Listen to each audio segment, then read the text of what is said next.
গাছের গোড়ায় মাটি দেওয়ার পরে এখন সেচ দেওয়া চলতিতে। সেচ দেওয়া শেষ হওয়ার পরে গাছে আজকে ওষুধ না দিলে হবে না।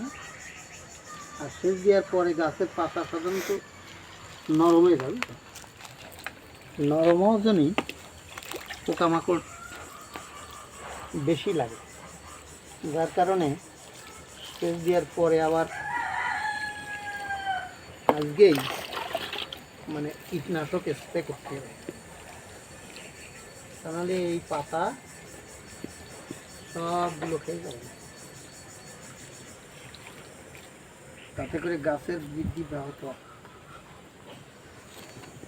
অন্য সার আপাতত আমাকে দেওয়ার দরকার নেই। আমরা তো অর্গানিক পদ্ধতিতে, সম্পূর্ণ অর্গানিক পদ্ধতিতে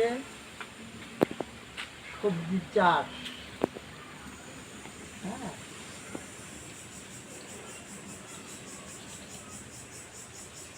দেখা যাক শেষ পর্যন্ত কতটুকু হয়, চেষ্টা তো করে যাচ্ছে। বাচ্চাদের মতো যত্ন করে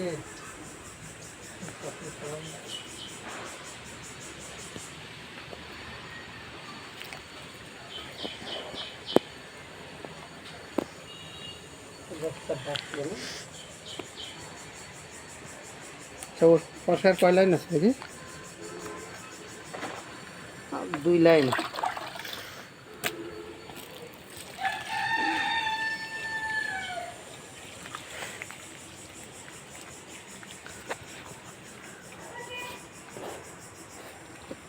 ঠিক আছে।